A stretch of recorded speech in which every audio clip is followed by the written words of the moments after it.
ఇప్పుడు వైరాగ్య ప్రకరణములోని 15వ అధ్యాయము బాల్య స్వరూపం. జీవుడు ఈ దేహంలో ప్రవేశించి అనుభవమును పొందుచున్న బాల్య యవ్వన వార్ధక్య దశల్లో మొదటిదైన బాల్యదశ సుఖకరమైనదని కొందరు జనులు అనుకుంటూ ఉంటారు. ఆహా, చిన్నతనంలో మేము ఎంత ఆనందంగా ఉండేవాళ్ళం అని చెప్పుకుంటూ ఉంటారు. అయితే వారంతా వర్తమాన ఆదివ్యాధుల దృష్ట్యా అలా అనుకుంటున్నారే కానీ అది వాస్తవం కాదని నాకు అనిపిస్తోంది. చెంచలము సంకులము అయినట్టి ఈ సంసార సముద్రంలో జన్మించినప్పటి నుండి అన్నీ కష్టాలే. బాల్యంలో శక్తి ఉండదు. అనేక వ్యాధులు, శారీరక దౌర్బల్యాలు బాధిస్తూ ఉంటాయి. ఇది మంచి, ఇది చెడు అనే విచక్షణ ఉండదు. ఇది కావాలి, అది కావాలి అని ఎల్లప్పుడూ కాంక్షించే స్వభావం. తనది కాకున్నా నాకే ఉండాలి అనే లోభత్వం. అనుక్షణం మాడిపోతూ ఉండే ఇష్టాయిష్టముల చపలత్వం, దీనత్వం, మూఢత్వం, తెలివి తక్కువతనం, కల్పిత ఆటల మీద ధ్యాస, బుద్ధి నిలకడ లేకపోవటం, రోషం, రోదనం, చేత కాకపోవటం ఇవి బాల్యంలో చెప్పుకోదగ్గ విశేషాలు. ఏవేవో తినాలని, త్రాగాలని, పొందాలని కోరుకుంటాడు. కానీ లోపల ఉన్న భావాలేమిటో చెప్పుకోలేడు. ఈ మనస్సు అనేది స్వయముగానే పరమ చపలమైనది. బాల్యావస్థలో ఇక దీని చపలత్వానికి అంతూ పొంతూ ఉండదు.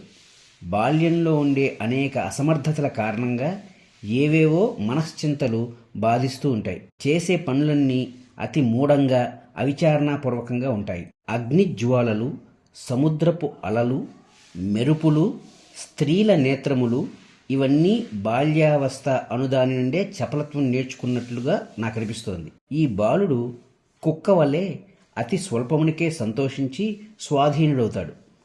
అత్యల్ప విషయానికే పట్టరానంత కోపం పొందుతాడు.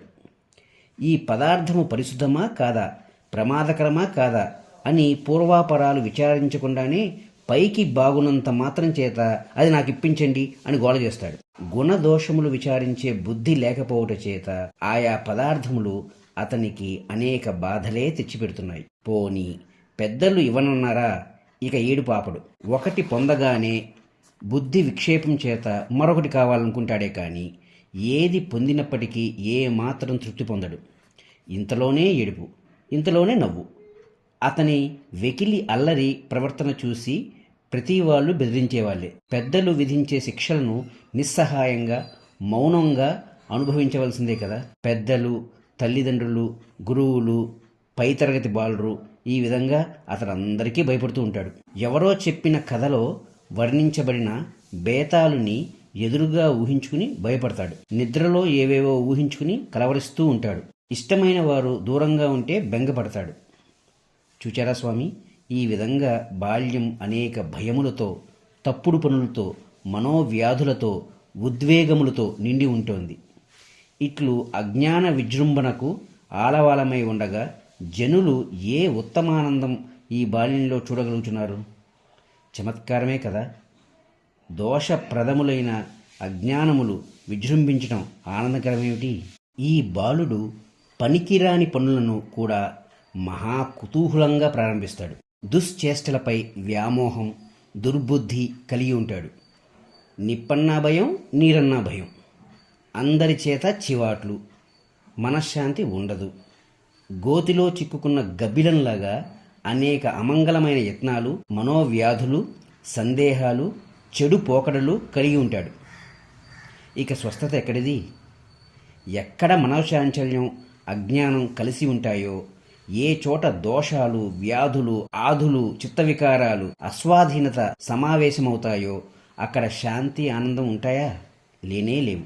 బాలుని మనస్సు ఏదో అర్థం కాని నూతనత్వం వైపు అరులు చూస్తూ ఉంటుంది. పెద్దలు స్వసంకల్పమే ప్రతిబంధకము అనే విషయం నిరూపించటానికి యథాబాలః అంటూ ఈ బాల్యమునే దృష్టాంతంగా తీసుకుంటారు. ఒక వృక్షము యొక్క అనుభవంలాగా ఇతరుల మూర్ఖపు క్రియలు, వంచనోపాయాలు ఒక బాలుడిని బాధించినట్లు మరి ఇంకా ఎవరిని బాధించవేమో. అనేక మనోరథాలతో, ఇతరులు విధించే క్రమశిక్షణాది నియమములతో లోకాన్ని మృంగివేయాలనే మూఢత్వంలో బాలుడు పొందే సుఖ సంతోషాలు ఏమున్నాయి చెప్పండి? వృక్షం తను పడుచున్న బాధలు పైకి ఎవరికీ చెప్పుకోలేదు చూచారా? అదేవిధంగా అతడు తన అంతరంగంలోని బాధలు పైకి చెప్పుకోలేడు. పక్షులైతే ఆకలి వేస్తే ఎటైనా వెళ్ళి ఆహారం తెచ్చుకుంటాయి. ఈ బాలుడో నెత్తి నోరు బాదుకోవడమే గాని చేసేది ఏమీ ఉండదు. ఇతరులు ఎవరైనా కనికరిస్తేనే గతి. ఇట్టి బాల్యావస్థలో ఏదో సుఖము గాని విశేషం గాని ఉన్నదనుకుని ఈ జీవుడు మరల మరల జన్మలు పొందాలనుకుంటే ఈ విషయం నాకు జాలినే కలగజేస్తోంది. అనేక రోగ విక్షేపాలతో వివేక విచారములకు అవకాశము లేక శాంతిని ఏమాత్రం ప్రసాదించలేని బాల్యమును నేను తుచ్చమైన దానిగాను అరమ్యమైన దానిగాను గాంచుచున్నాను.